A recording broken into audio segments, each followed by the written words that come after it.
Aaron Rodgers, 2-year stint with the Jets that he'll never want to remember when he goes into the Hall of Fame. He'll just say, please don't mention that. Now he's with Pittsburgh, and he had his best game since Green Bay. Is it 5, right? Am I right about that, Sam? I don't want to screw this up, too. 4 touchdown passes. Yeah, I've screwed up again. 4 touchdown passes against the New York Jets. Buy or sell, Aaron Rodgers will finish the season as a QB1 in a 12-team league, top 12 fantasy quarterback. Buy or sell. You know, the cop-out here is he stays healthy, yes, right? He'll do it. They're not asking a lot, top 12. Purdy's already not going to be top 12, right? He's already going to miss this week, probably another week, maybe as much as 5, they've said. So you knock him out there. There'll be other quarterbacks that get hurt, so you knock them out. I don't think he'd ever get top 5, top 6, top 8. But the 9 to 12, I hate to say it, he wasn't bad last year with the Jets, right? They didn't win games, but he wasn't bad. He had it when he played. He was a good, solid quarterback. You know, he can still sling it. He still can. I'm the first to admit those 4 touchdowns. It wasn't like he had a monster game. A couple of his interceptions were dropped. You know, that should have been picked off there. It seems like he did complete work for touchdowns. A couple of breakdowns by the Jets as well. So I don't see him really as going to win a league for you. But I'm going to buy this. If he stays healthy, hell, just give me 15 games. And I think he can be top 12. So I'll buy this. I'm going to sell it. Yeah. I mean, games against the Browns and games against the Ravens. And look, I don't know if the Jets defense is as bad as they've showed. If it is, then this may be his best game of the season. So, yeah, I'm going to sell. I think he's on the outside of this looking in. Fantasy Sports Today. Fridays starting at 3 p.m. Eastern. Only on SportsGrid.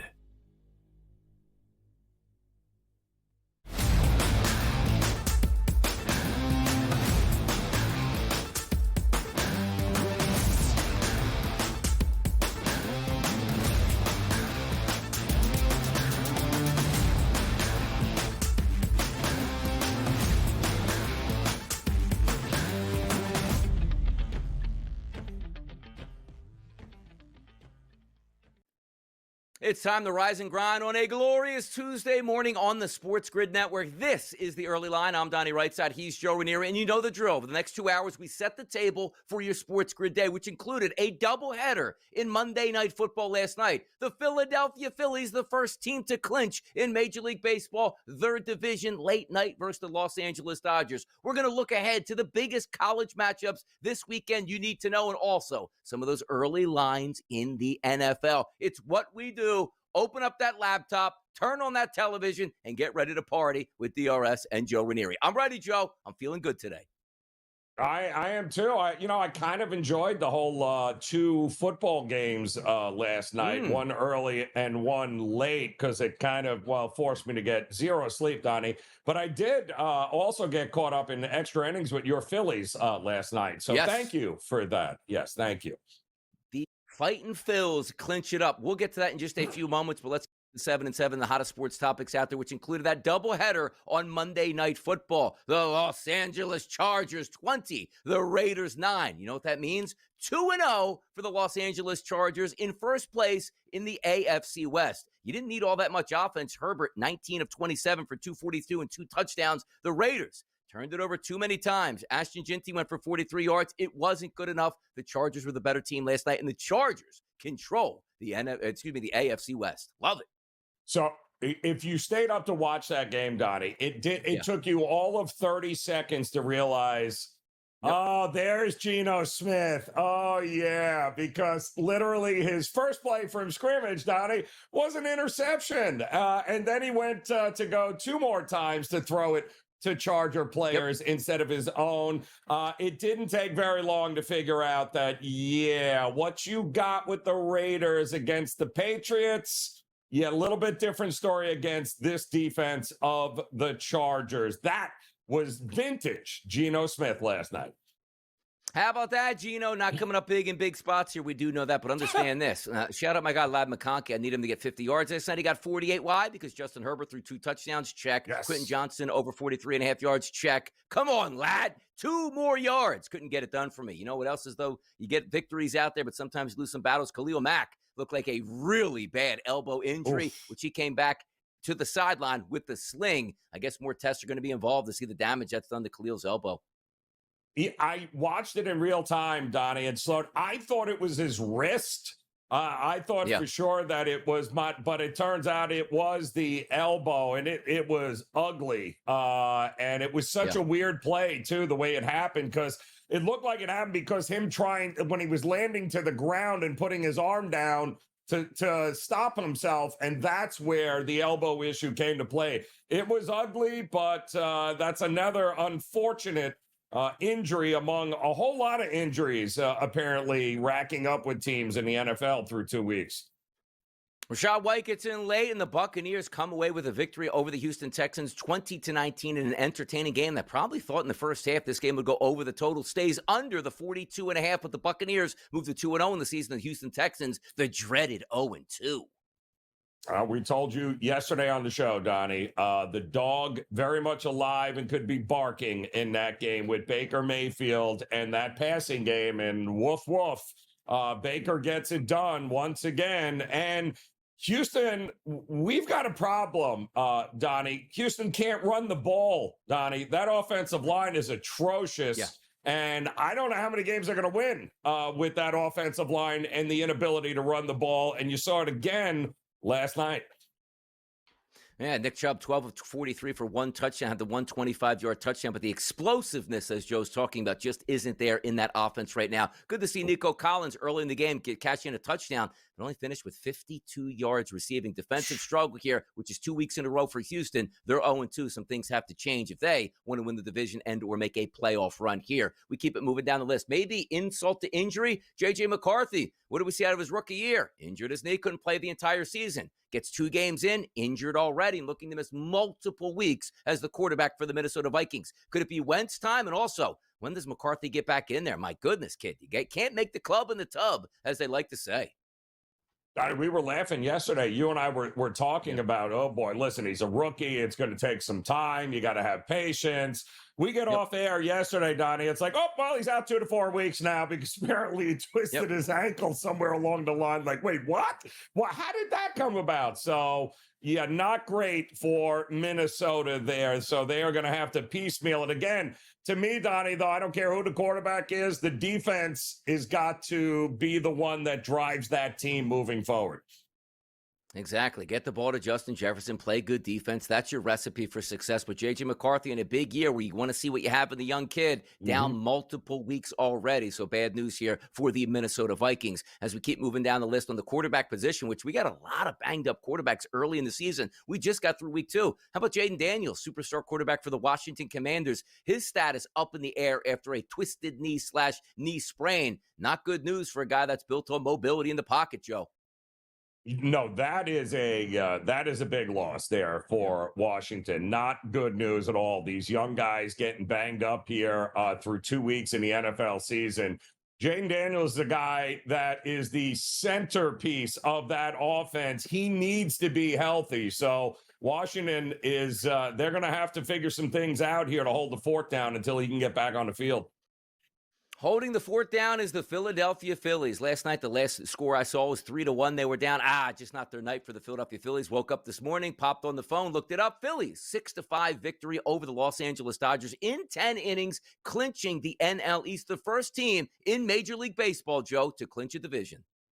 Yeah, right. It took into the wee hours of the night to get it done, but they were nice enough not to score more than 4.5 runs in the first 5 innings for us, Donnie. So that was beautiful there. And Sheehan, by the way, was a late scratch late yesterday in that game, but it didn't matter. Ranger Suarez did his thing, and ultimately the Phils, that bullpen and that lineup, got it done, Donnie. I wonder, anybody going to be hung over today for the Phillies, you think? Exactly. These are the tough games where you had a little extra celebration time, the decompression, as we like to say. The Dodgers still needing victories to close out the San Diego Padres. Might be a tough one for the Phillies, but you're only as good as the pitcher the next day. Probably didn't party last night. Christopher Sanchez. He's a pretty damn good pitcher. He'll be on the mound tonight for those Philadelphia Phillies. You know who also is saying, no parties for them? The New York Mets. They can't win the NL East, but they can still get into the wild card position. Now, if we look at the Reds, an 11-6 victory over the Cardinals yesterday. A few teams closing in saying, hey, Mets, you better play better baseball. We're going to jump you in the standings here. Tough night for the Mets. We'll see how they respond when they actually get back on the diamond today. Yeah, well, listen, they are their own worst enemy, Donnie. The Mets are in this spot because the Mets decided not to win any games here in the month of September, and that is what you get. And if Cincinnati had actually won the games they were supposed to win over the last couple of weeks, they'd be ahead by about 3 or 4 games right now. Exactly. Other news and notes out there. Jordan Alvarez set to go set to undergo an MRI on his ankle. This guy just can't catch a break. It's basically half the season with the wrist injury. Now the ankle injury. They do, talking about the Astros, pick up a big win over the Rangers 6-3 to sort of stave them off and try to get back in the first place with the Mariners. But that is terrible news for Alvarez, the big pop in the middle of that lineup. Yeah, they were so looking forward to getting him back for the stretch run here, Donnie, and now he's shelled again. Not great for the Houston Astros. Certainly not great for the Houston Astros. We're going to transition back over to the NFL last night and take a look at the 2-0 Buccaneers and Baker Mayfield. Also, are they the kings of the NFC South, and can Baker Mayfield make a run at the MVP? All that and much more right here on the early line. Don't go anywhere. Keep the dial right here with us.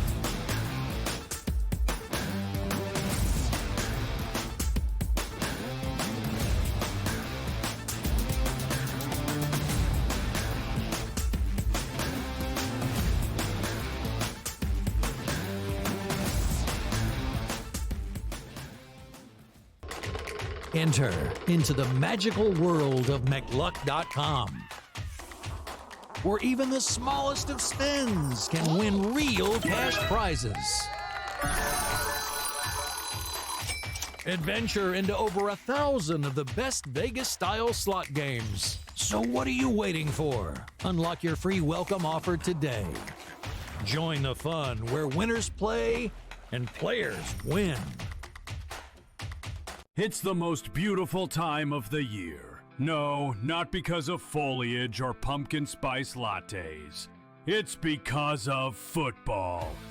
SportsGrid has you covered all season long, covering every snap, every score, and every line move. Prepare, watch, win. Weekends are for winners. Only on SportsGrid. Remember these names: AZ Fudd, Olivia Miles, Lauren Betts. Depending on who wins that lottery, that's going to depend on who goes one. If Washington wins, it's Fudd. She's from the area.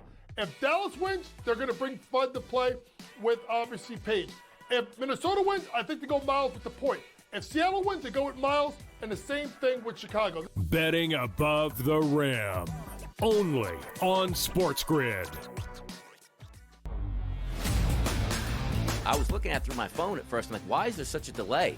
And why are we getting pitch hitters right away? Oh, the pitcher got thrown out for some reason. Maybe he hurt himself. But no, turning out and seeing a brawl was absolutely hilarious to let that one play out. Just the way it is sometimes in baseball. We don't get a lot of good fights and a lot of good brawls and anger, specifically from two teams that aren't going to the playoffs. So good on them for showing that moxie last time. But it's good to see a little bit of a brawl and a little bit of that passion here. The early line.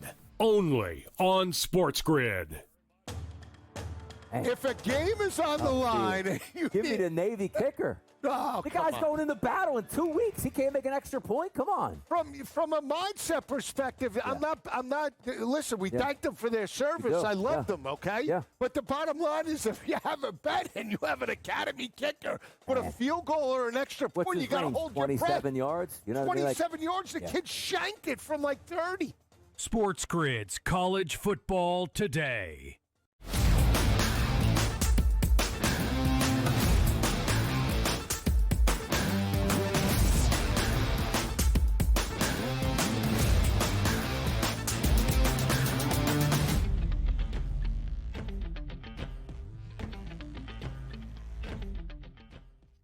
Right back at it here on the early line, hour number one in full effect. We had a doubleheader in Monday Night Football last night. Game number one down in Houston, a pivotal game. Why? Because the Tampa Bay Buccaneers looking to go 2-0, and also the Houston Texans looking to avoid 0-2. We saw the first quarter last night, Joe, 10-7. By the half, it was 14-10. That's 24 points, well on its way to covering an over. But a scoreless third period, followed by the fourth quarter, 9-6, which Houston actually outplayed Tampa Bay, but it wasn't good enough. Why? Baker Mayfield, an 11-play, 80-yard touchdown drive to clinch it. And one of the biggest moments there was a fourth down where he scrambled for a first down. Baker Mayfield showing all the mettle in a Tampa Bay Buccaneers 1-point victory over the Texans. Well, listen, I can make the argument, Donnie, that Tampa Bay, just allowed Houston to hang around this game, and they really had no business doing it. I mean, we told you both offensive lines have some issues. When Worse was gone for the Bucs in the preseason, they got some protection issues here for Baker Mayfield. They did a very good job. You know why? Because they were able to run the ball, and that was evident from the get-go that they were going to be able to get some push. They were going to be able to run the ball. It didn't have to be all Baker Mayfield. When he needed the big pass, they were able to get it. That winning drive, he completed 7 passes on that drive, and they eventually ran it in. For Houston, they can't run the ball. You take away that 25-yard touchdown run by Chubb there in the final 2 minutes that gave them the lead. Donnie, they had they couldn't run the ball at all against this Tampa defense. They couldn't run it last week against the Rams. If they can't run and you're expecting C.J. Stroud to have to throw the ball 40 times a game, you're not winning many games, Houston. I hate to break it to you. Yeah, 13 of 24 for Stroud last night. The game started good. He found Nico Collins right away. Looks like they were in rhythm, but certainly couldn't find that rhythm because they were shut out in the second quarter and the third quarter. And then, yes, late in the game, they did score the touchdown. And their defense, which is their calling card, wasn't able to hold Tampa as they moved down the field and ended up scoring that touchdown. Missed a 2-point conversion, but it didn't matter. The 20-19 final is where it's at. Baker Mayfield, 25 of 38 last night, Joe. 2 touchdowns, no interceptions, a passer rating of 98 was good enough. But also, as you pointed out, when you go on the road in a hostile environment, you want to bring your run game. Remove Baker Mayfield's 3 for 33 last night and just look at the running back position. 17 for 71 for Bucky Irving. That's 4.2 yards per carry. 10 carries, 65 yards for Rashard White. 6.5 yards per carry. That takes a lot of pressure off your quarterback. And also, Baker Mayfield was sacked 4 times in that game last night. He did have that clutch run late in the game for that 15, 16-yard run to pick up a first down. Mike Evans, 5 for 56. Bucky Irving, 6 for 50 in the receiving game. But this just shows the Buccaneers, they can beat you high scoring. They can play defense at this point. A really good win on a Thursday night on the road against a hungry Texans team. And I love the fact, Joe, that they came back late in this game to claim that victory. Yeah, again, you take away that 25-yard touchdown run, which, by the way, was set up by a punt return that put him right there, right around the 30-yard line of Tampa. If you take that run away, they had carried 18 times for 59 yards, Donnie. I mean, and by the way, C.J. Stroud would have been the team's leading rusher with 27 yards on 4 attempts. You're not going to win games, I don't care where you are, if you can't run the ball. And that offensive line, worried about it in that game. I'm even more worried about it now because the Rams shut you down. The Tampa Bay Bucs shut you down. And C.J. Stroud, quite honestly, he was under duress after that first drive where it looked like, okay, maybe they figured some things out. Yeah, well, scripted play. Once Tampa made the adjustments, guess what? They didn't figure anything out there. Houston offensively is a bit challenged right now.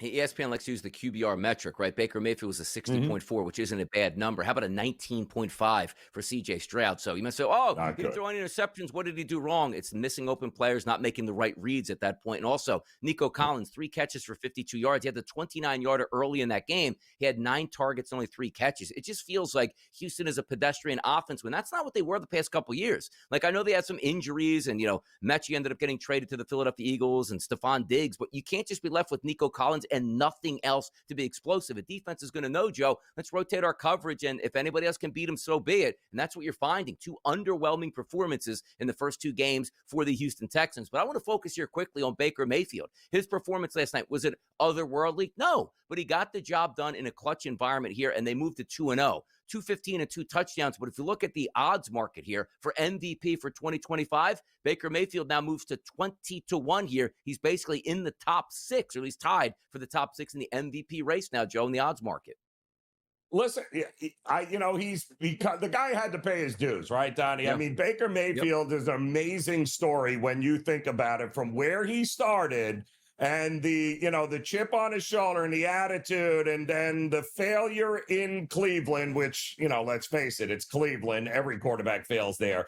But the resurrection of his career, going to the Rams and then ultimately coming here to the Bucs is nothing short of amazing. Listen, we knew from when he was at OU, right, at Oklahoma.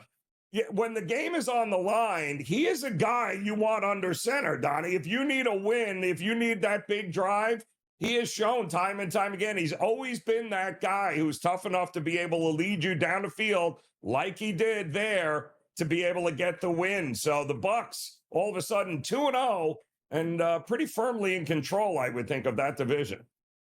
Yeah, best team in that division. We thought coming into the season, maybe the Falcons could give him a run. The Falcons did pick up a nice victory over Minnesota on Sunday Night Football, but Tampa Bay receiving. Mike Evans got his 56 yards, but how about Akima Egbuka here? 4 for 29, another touchdown for the young rookies. They wait for Godwin to get back in that lineup. He's really showing out as a rookie early on. The kid is phenomenal. And he, I thought maybe after the touchdown, the couple of touchdowns he had last week, and by the way, we mentioned over 1.5 touchdown passes was still plus money heading into that game for Baker Mayfield. I doubt very much moving forward that's going to be plus money anymore, Donnie, with that wide receiving crew. Yeah, Emeka Egbuka here. I got a little dyslexia going on here on my computer screen right now, but he is a very good performer early in the season. So could we have an MVP at quarterback and an offensive rookie of the year at wide receiver? Maybe something is building in Tampa Bay as they always start the season 2-0, and they did it once again. Leaders in the clubhouse in the NFC South. We'll see where that continues. You know the leader in the West is right now? It's not those Kansas City Chiefs, Joe Ranieri. It is the Los Angeles Chargers. We'll talk about them next versus the Raiders.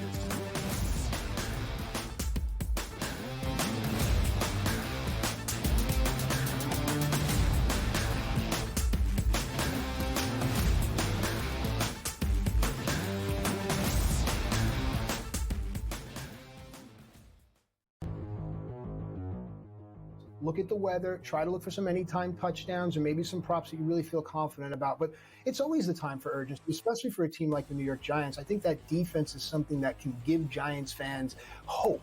And then if you get Dart under center, it's hope. And then if you can get Scatterboo out there and the whole building's going boo, it's hope. And as we know, hope works. Fantasy sports today, only on SportsGrid. You're in the Super Bowl market, if you're in the futures market, that's a big deal. Yeah. Tyreek Hill is heavily connected to the Kansas City Chiefs.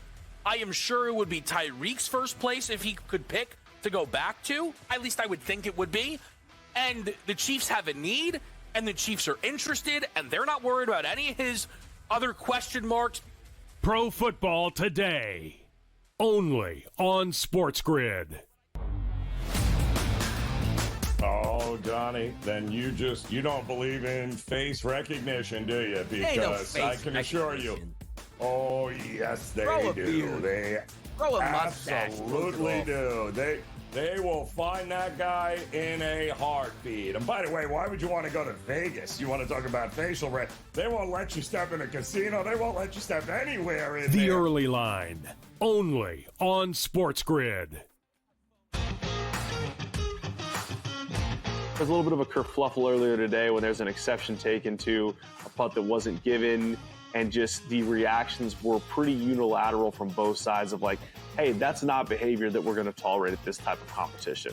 Can you talk to me about kerfluffle again? Can you run that word back? I've never heard that word before. The Smiley Show, only on SportsGrid.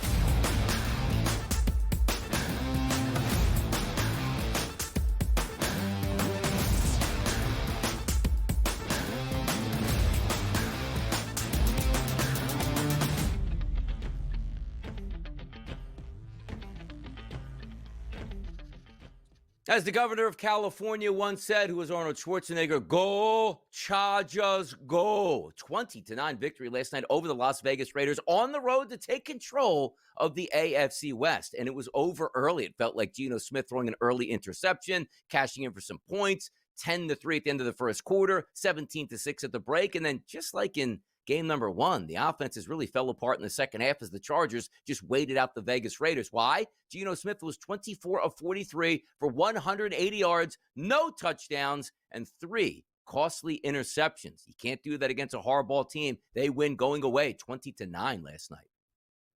Yeah, and it wasn't a great game by Herbert or that offense in any stretch here. I mean, he had some decent numbers when it was all said and done, but I mean, the Chargers only scored 3 points in the second half, Donnie. They did a lot of that damage in the first half, and they didn't exactly run the ball well either. I mean, Harris and Hampton, I think they only had 52 yards rushing on 16 carries total. So they only went, I think, 3 of 10 on third down. It was not it wasn't a great offensive performance, but when you're playing against Geno Smith and you have a legit defense, Geno can't figure out what color jerseys his teammates wear, and he usually ends up throwing the ball to the other team, which he did not only on the first possession, but then did it twice more there before it was all said and done. You don't have to do a lot when Geno Smith is playing for you as well. Exactly. And also understand this, too. Usually the calling card of a Harbaugh offense is running the football first and then using it off of play action. Justin Herbert is one of the best arms in football and a great deep ball. As you saw him connect with Quentin Johnston, who had 3 catches, 71 yards, and a touchdown last night on that 60-yard bomb. But if you look at the backfield split, we were led to believe, like, hey, we spent a high draft pick on Amari Hampton. He's going to be really explosive. Game number 1, 3.2 yards per carry. Game number 2, 3 yards per carry. Actually split carries last night evenly. 8 for Najee Harris and 8 for Hampton last night, and Najee Harris actually outran him last night. Also taking a look at Justin Herbert, 9 carries for 31 yards, scrambling around in that backfield. It wasn't a pretty performance, but you'll take the victories here. There is some promise that we're looking forward to that in that passing game, and if you can get Quentin Johnston, we're not saying he's going to score a touchdown every game or catch 50 to 60 yards every game, but being a competent wide receiver, which I always thought was maybe the need on that team. Ladd McConkey, yes. Keenan Allen added as a veteran presence, but you needed a guy that could stretch the field, which is why you drafted him in the first round to begin with. He's providing that to you now, Joe. If he can, we talked about it yesterday, Donnie. We were laughing. Like, if this kid could actually hold on to the ball and can actually catch, he is a absolute nightmare for defenses here. And especially with that quarterback, with Justin Herbert and that arm and how he can stretch the field, if he can just hold on to the ball, and he has through 2 games, which is kind of crazy. Another beautiful touchdown pass and catch from him. Like, he made it look easy. How many times, Donnie, that touchdown pass and that catch, how many times have we seen the same thing wide open and we've watched him drop the ball? The ball hits him in the helmet. The ball hits him in the shoulder. I mean, so I don't know. Whatever they did, he seems to have finally figured out how to hold on to the ball, and that is great news for the Chargers.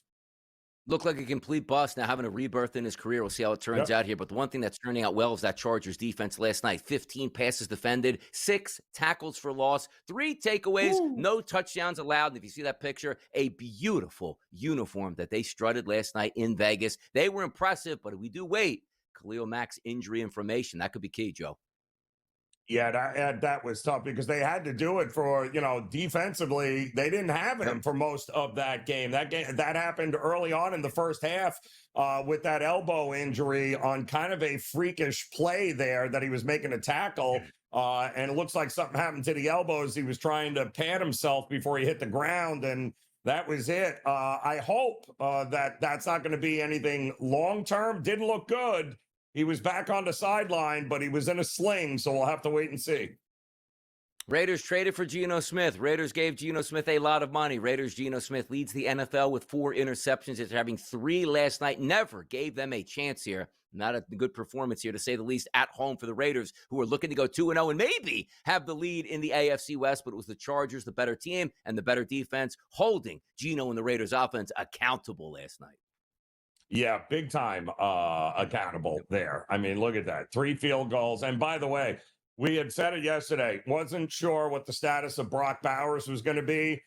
Well, you wouldn't even know that he played last night, Donnie. He did play. He was questionable, but he was a non-factor, almost invisible in that game. So that knee injury is worth keeping an eye on moving forward for him. No doubt about it. Moving forward, we're going to take a look at Major League Baseball. I love the Yankees at the plate yesterday. You know how many runs they scored? Yeah, exactly.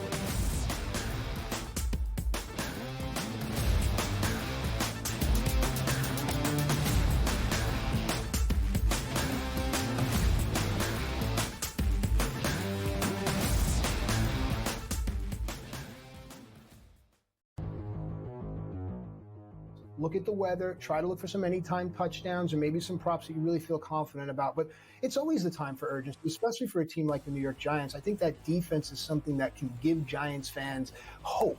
And then if you get Dart under center, it's hope. And then if you can get Scatterboo out there and the whole building's going boo, it's hope. And as we know, hope works. Fantasy Sports Today, only on SportsGrid. If you're in the Super Bowl market, if you're in the futures market, that's a big deal. Yeah. Tyreek Hill is heavily connected to the Kansas City Chiefs.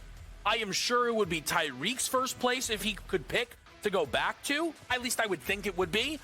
And the Chiefs have a need, and the Chiefs are interested, and they're not worried about any of his other question marks.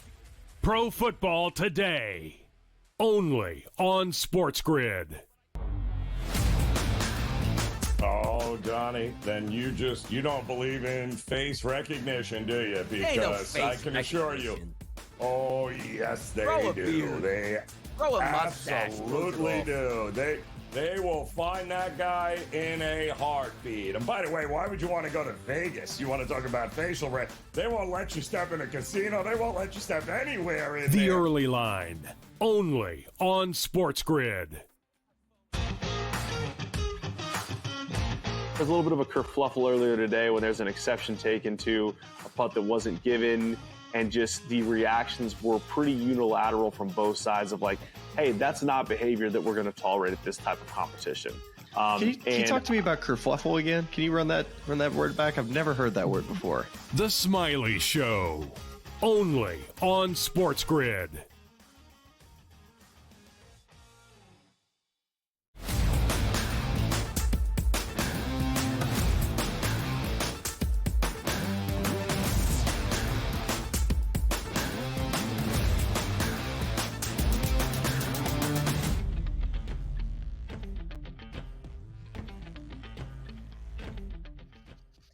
Joe, I had a couple team totals I liked yesterday. We'll get to the Yankees massacre, to say the least, in a little bit here as they got shut out and embarrassed in Minnesota, which is tough to do. But I also thought the Toronto Blue Jays down in Tampa would be able to hit a little bit. Joe Boyle, not a great pitcher. Joe Boyle, 6 innings pitched, no earned runs last night. But in extra innings, a 2-1 victory for the Toronto Blue Jays, who had a major league debut for our guy, Savage. 5 innings pitched, 1 earned run in his debut. Fantastic. And the Toronto Blue Jays continue to get closer and closer to clinching the AL East.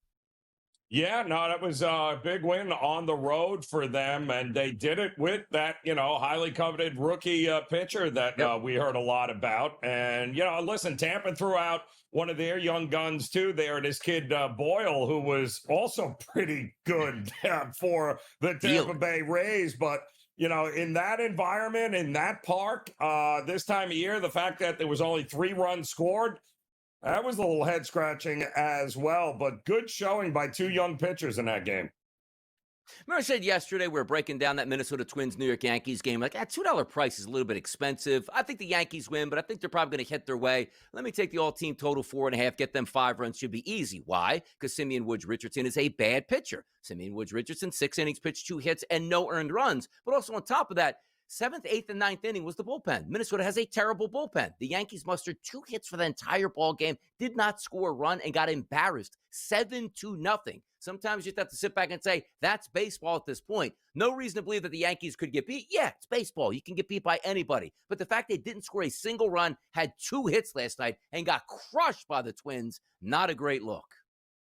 No, that's not that's Yankee baseball this year here, Donnie, where they're all of a sudden, just like that, you're looking for consistency from a team that leads Major League Baseball in just about every statistical offensive category. Yeah. They score more runs, they hit more home runs, they got more. And yet they go from Sunday night baseball, which should have been the dead giveaway for us, to now all of a sudden Minnesota. And Crochet struck out 12 Yankees on Sunday, and now Woods Richardson strikes out 11. So 2 starters, back-to-back games, 23 strikeouts for the New York Yankees. That's a problem. Ridiculous. And by the way, they now sit 5 games back here of the Toronto Blue Jays. The Boston Red Sox 6 games back. You continue to see the Blue Jays streaking. Winners of 5 games in a row. The Yankees dropped their last 2, so they're getting closer and closer to clinching with their magic number here. If we take a look at Cincinnati and St. Louis, not really playing for much for St. Louis. They're 73 and 78 now in the season, but the Cincinnati Reds at 75 and 75 with an opportunity to possibly get a wild card spot. Yesterday, they picked up 11 runs over their 9 innings, which included 3 in the 7th, 1 in the 8th, and 4 in the 9th to solidify that game. Big win by the Reds as they try to chase down the New York Mets. Yeah, no, a big win, in fact, for the Reds, something that they haven't had many of lately because the Mets have swung that door open all month long, Donnie, and unfortunately, you know, the Reds can't get past teams like the Athletics, and all of a sudden the offense goes MIA at just the worst times. And while it didn't last night, they were able to get it done against St. Louis. Now, the question is, though, they go from scoring 11 runs and 12 hits or 13 hits. What are they going to score tonight? 1 run, 2 runs? That also is vintage Reds baseball this season. And by the way, the San Francisco Giants, 2 games back. The Cincinnati Reds, 2 games back. The Diamondbacks, 1.5 games back of the New York Mets. So 3 teams on the Mets' heels right now. Something to watch over the final 2 weeks of this Major League Baseball season. Also, as we go out to the West Coast here, we should have said the Western Division. Houston Astros 6, Texas Rangers 3. This is a key series because if you would have said, okay, the Rangers take 2 out of 3 or sweep this series, oh my goodness, what a tailspin for the Astros and possibility that the Rangers would make the playoffs and win this division, the AL West. Incredible story, but didn't happen last night. The Houston Astros were the better team. They pick up that 6-3 victory over the Texas Rangers. Yeah, and it was funny. Houston got out to an early lead. Texas had a big 5th inning, ends up taking a 3-2 lead, but that was it for them. Houston comes back and gets it done, and it's a big series as well because right now I think the season series, Texas 6 wins, Houston 5 wins. That's a big tiebreaker. If Texas wins tonight or wins this series, I think they need just 1 more, Donnie, and that's it. That means they'll hold the tiebreaker over the Houston Astros, and they are still neck and neck here in that division and for the wild card spot. So this is a huge series for both these teams. And by the way, Yordan Alvarez in the first inning there crosses home plate, steps on it, slips a little bit. The ankle does not look good here. We'll get some of those, I guess, diagnosis today and an MRI, but that's the big bopper in the middle of your lineup. You cannot afford to lose that guy. Other scores around Major League Baseball, as we just talked about, this, wild card race coming in. Diamondbacks, Giants, huge series. 8-1 victory for the Diamondbacks yesterday. We got a glimpse of what we always used to see out of Zach Gallen. He's pretty filthy last night. Hey, listen, he has been, the first half of the year was a hot mess for Zach Gallen there. Couldn't figure it out, was getting lit up. Everyone talked about him being traded. Well, a funny thing happened once that trade deadline passed and Merrill Kelly was the one gone, but Zach Gallen remained. He's figured some things out down this stretch here, and he looks a lot like the Zach Gallen of a couple of years here now in the past. He is their ace now, and you know what? He pitched like it again last night, and all of a sudden, Arizona is just a game and a half out of the New York Mets for a while. Who'd have thunk that with all those trades and everything else they did at the deadline? By the way, maybe it is a genius trade to say we got the best out of Eugenio Suarez this season. Eugenio Suarez has been awful in Seattle since that trade, hitting like a $150, something like that. So maybe it was like, well, if you didn't trade Suarez away and Naylor, I mean, maybe they're getting better players coming up from AAA at this point because he can't hit his way out of a paper bag right now. Boy, if the Arizona Diamondbacks end up making the playoffs and jumping a couple teams, which includes the Mets, that would be a crazy story to watch play out here. But how about the Philadelphia Phillies last night? A Schwarber in the first inning only saw them down 3-1 by the time he got to the top of the 7th inning, but 3 more runs played by the Philadelphia Phillies. A blown save by Johan Duran. Doesn't matter. The Phillies pick up a run in the 10th inning and escape singular death, it felt like, in the bottom of the 10th inning. The Phillies pick up the win 6-5, clinch the NL East over the New York Mets, the first team in Major League Baseball to clinch their division, Joe. Yeah, I mean, and it was a nail biter too, because you're right. Andy Pages gets up in the bottom of the ninth and ends up homering, all for Duran to tie the game at 5 apiece. They did take that sacrifice fly there in the top of the 10th and get it done with Remuto, but the bottom of the 10th inning, they had the bases loaded again, and Robertson was on the mound for the Phillies. But ultimately, they ended up getting it done 6-5, clinched the East. Now they can work on, hey, let's get healthy. Let's get ready here in the next couple of weeks to go. So the Phillies are going to be interesting how they treat the final 2 weeks of this season, Donnie. Do they push guys? Do they not? Are we going to get a lot of younger guys playing here leading up? It's going to be interesting to see how they handle it. No, you're right about that, because here's the interesting part. Like, so many times, like, okay, we clinched, and then the Dodgers are 7 games above the Phillies. Okay, we'll get that number 2 seed. Here's the dilemma that you have, because you want to be fresh entering into the playoffs, but you also still want to be sharpening, like, your knife, saying we're still in the thick of this. The Phillies have 90 wins on the season. You know what the Dodgers have? 84. Dodgers, let's just say, win that division. That gives the Phillies the tie-breaking advantage because they have the better record, obviously. But then you take a look at the Milwaukee Brewers. 91 victories. The Phillies have 90. There's a lot to play for down the stretch to get that number 1 overall seed, as opposed to, okay, we clinched with 5 days left. We can't improve our seeding. Let's rest and relax, and we'll get a little bit of a break, which sometimes could be detrimental to your team. So, Joe, for me, I don't think there's any rest for the weary, but I know, as you pointed out, you like to look at those Sunday night baseball games, a little jet lag, which the Phillies actually were jet lagged flying out to the West Coast. Yeah. They might have partied on the town last night in L.A. Interesting lineup we might see tonight for the Phillies then. Well, what kind of effort are we going to get here tonight is going to be very like an under. Interesting. You're right. But you mentioned it. Pretty good pitcher on the mound for the Phillies tonight. 1-0 game, baby. Stays way under the total. News and notes in the NFL coming up next. Let's get you caught up right here on the early line.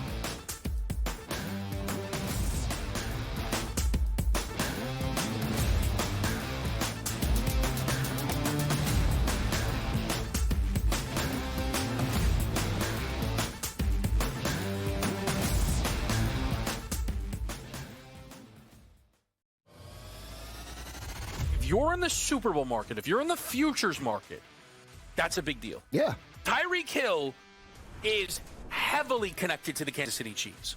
I am sure it would be Tyreek's first place if he could pick to go back to. At least I would think it would be. And the Chiefs have a need, and the Chiefs are interested, and they're not worried about any of his other question marks. Pro Football Today, only on SportsGrid. 51-0, Donnie. Yeah. Those numbers don't lie. Georgia, every time they rush for over 200 yards, that's dating back from 2017 against FCS and FBS opponents. They don't lose. The 2 years that they won back-to-back national championships, year 1, they rushed for over 208 times. Year 2, when they beat TCU, that year they rushed for over 206 times. SportsGrid's College Football Today.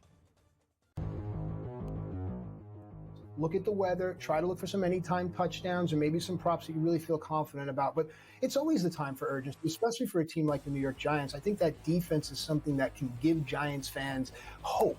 And then if you get Dart under center, it's hope. And then if you can get Scatterboo out there and the whole building's going boo, it's hope. And as we know, hope works. Fantasy Sports Today, only on SportsGrid. It's the most beautiful time of the year. No, not because of foliage or pumpkin spice lattes. It's because of football. SportsGrid has you covered all season long, covering every snap, every score, and every line move. Prepare, watch, win. Weekends are for winners. Only on SportsGrid.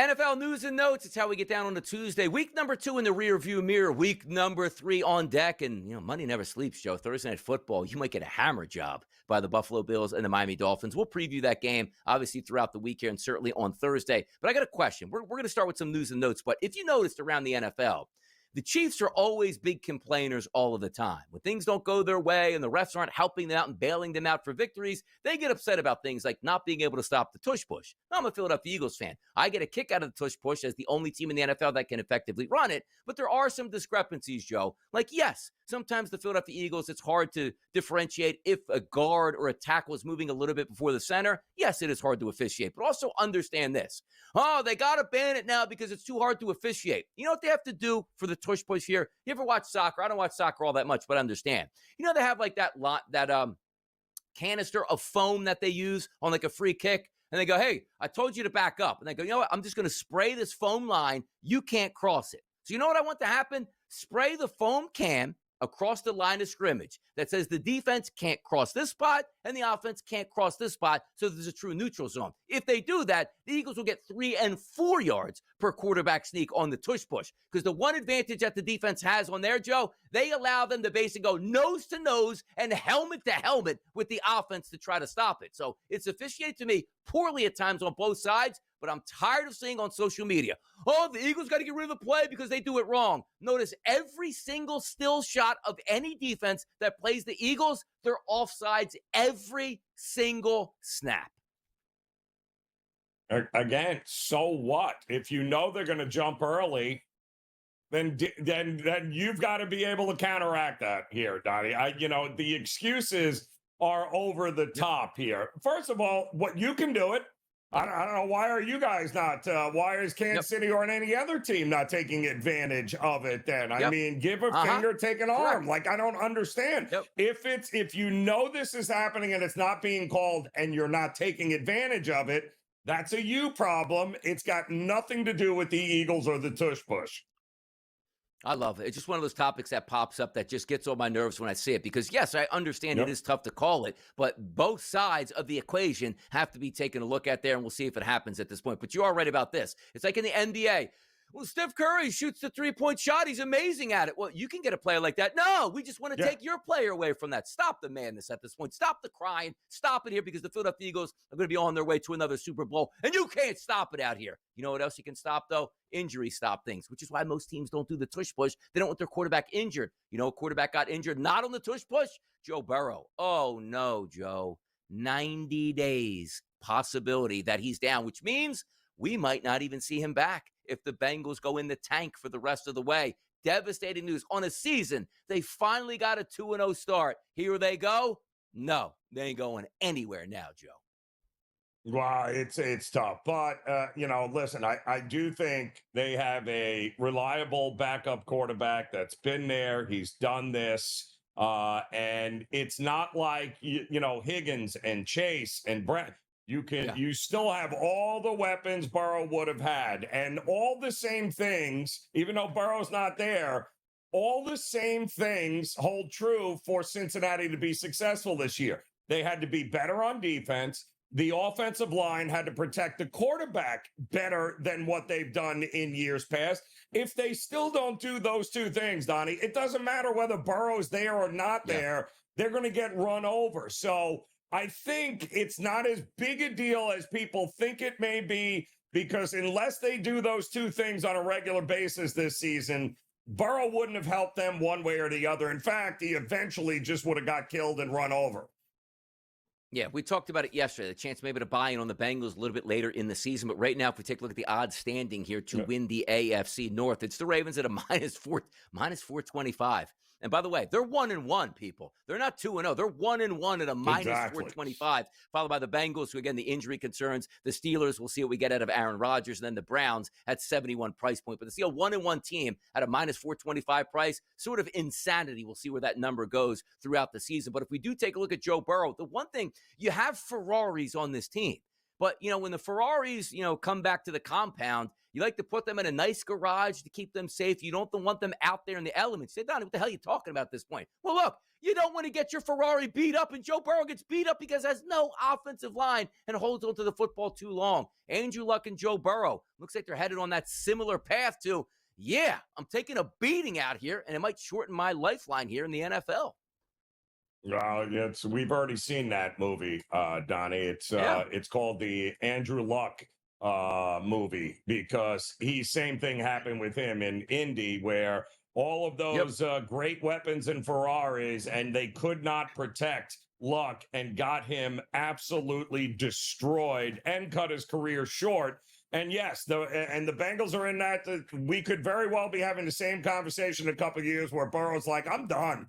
Like, what? Why am I getting? I can't keep doing this. We're not protecting him, and you're losing the best years of his career because you haven't invested in the right players on the offensive line to protect him. So it's kind of mind-blowing. But of all the teams and organizations that this is the least surprising on, it's this one with the Bengals and that ownership group there that just they refuse to spend the money where they need to spend the money.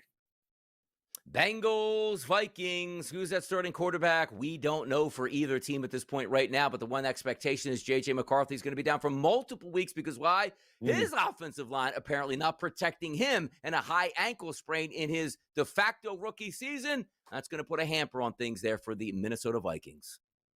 Yeah, that's awful. But the fun part is we do get to make fun of Carson Wentz, who will now be the backup quarterback. How good is that? How much fun is that going to be? So now we get to watch Carson Wentz remind everyone what a absolute bust he was. Eagles fans got to be snickering here, Don. There's got to be a little something that warms your heart to watch Carson Wentz now come out there and get absolutely crushed here. Unless Kevin O'Connell is truly the quarterback whisperer, and maybe he can revive Carson Wentz's career like he did Sam Darnold's.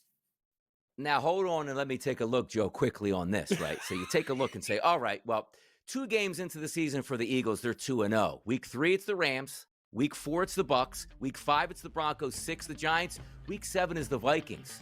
Could it be Carson Wentz playing against the Philadelphia Eagles? Oh, my goodness. Let's make it happen here. More hot topics on the horizon right here on the early line for a Tuesday.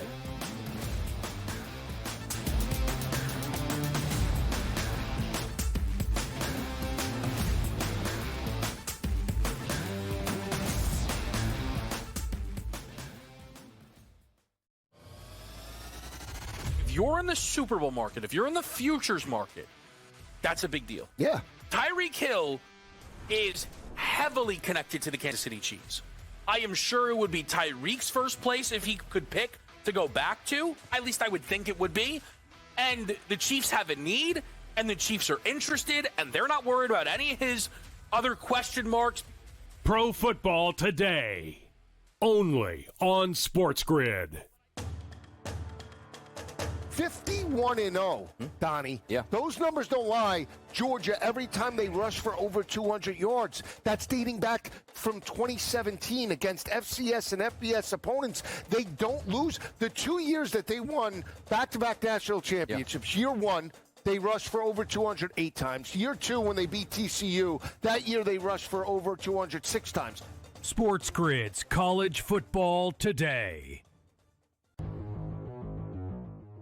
Look at the weather, try to look for some anytime touchdowns or maybe some props that you really feel confident about. But it's always the time for urgency, especially for a team like the New York Giants. I think that defense is something that can give Giants fans hope. And then if you get Dart under center, it's hope. And then if you can get Scatterboo out there and the whole building's going boo, it's hope. And as we know, hope works. Fantasy Sports Today, only on SportsGrid.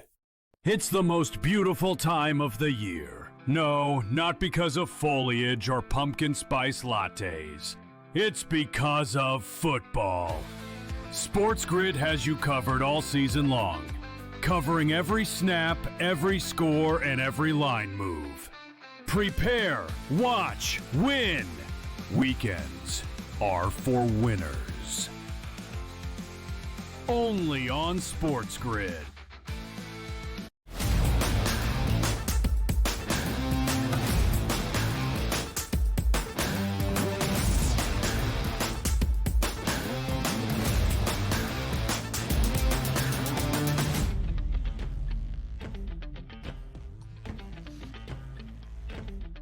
Are you so caught up in the NFL right now that you can't pay attention to any other sport out there? Well, come on now. College football is having a season, baby. You know it.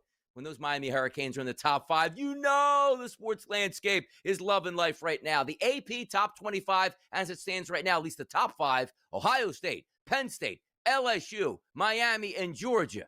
And one of those top 5 teams, Joe, is not like the other. Do you know which one that is? It's the Penn State Nittany Lions. Hey, Penn State, play somebody out there, Joe. How about that? Oh no, it's awful. They've played nobody. They played less than nobody. I mean, I believe the cumulative rating of the teams that Penn State has played is maybe the worst that we've seen any potential top 5 or possible national champion start to see. I mean, they're scheduling cupcakes, Donnie, and then there is whatever Penn State just did this year. I don't know what the AD was thinking a couple of years ago, but. Wow. Your first true test is coming when, Donnie? Like what? So you've basically been sleepwalking for 3 weeks while everybody else has already tested their team. This could be a big risk for me with Penn State.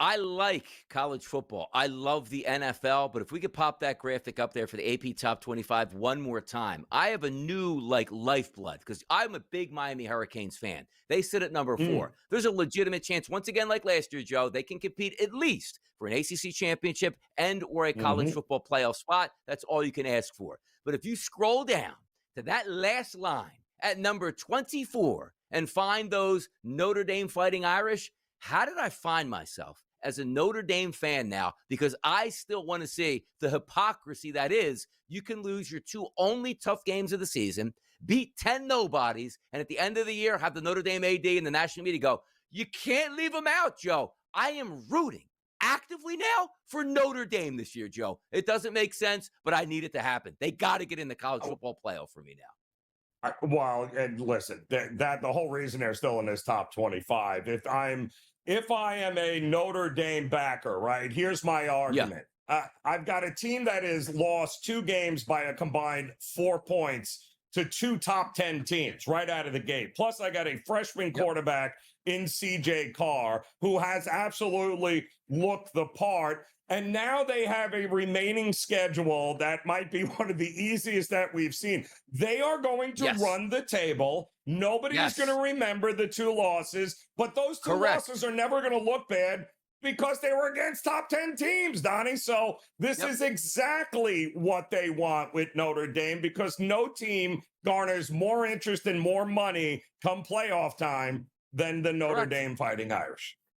Get ready, people. Joe hit the nail on the head. They're like, they won 10 in a row. They were tied with Miami late, and they lost on a field goal. They had the lead against A&M in their own building, but a late touchdown forced them to lose. Then they beat 10 straight Ball State opponents here. You got to let them in. Watch it happen. That's what I'm rooting for. But this weekend, we got some college football games here to take a look at. Game number 1 is a noon start. Texas Tech and Utah, Joe. 4.5's at the opening number, dipping down to around 3s right now. Look at that. Texas Tech, baby. 17th versus number 16, Utah.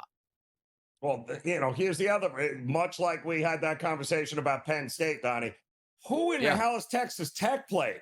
They've played absolutely nobody here. So congratulations. Even though you've played nobody, you've still beaten them up pretty good, certainly defensively as well. Yeah. But this is a different animal. You're going to Utah to take, this is your first big test. This is a litmus test here for this Texas Tech team. Let's see how they do on the road against this defense. Yeah, we're going to learn whether Texas Tech and all that money they spent in the NIL pool, let's see how good they really are, Donnie. By the way, how about this one? The SEC is going out to take on the Big 12. Oh, wait a second. Wait. Auburn's going to Oklahoma. That's an SEC. Yeah, you still got to get used to that at this point right now. How is that an SEC game? I don't know. But 2 top 20 opponents here tangling. Oklahoma on the opening number, Joe, -3.5. Now we're up close to a touchdown, -6.5. People love Mateer. They loved the win last week over the Temple Owls. Well, I don't think it's that they love Mateer as much as they love that defense. That is a Brent Venables team. This is the kind of team, Donnie, when they hired Venables that they expected to have a sufficient offense to go with a absolute lockdown defense, and that is what OU has this year. Flying into Miami International Airport. That's what the Florida Gators are going to do this week. And the only question is, Billy Napier going to be flying back with the team to Gainesville, as the Canes are a 7.5-point favorite over the Gators. How about that one, Joe? Will you be in the building? That's the biggest question that we need to know for Saturday night down in South Beach. Hour number 2 is coming up next. Even more hot topics. You can't explain it. You just have to watch.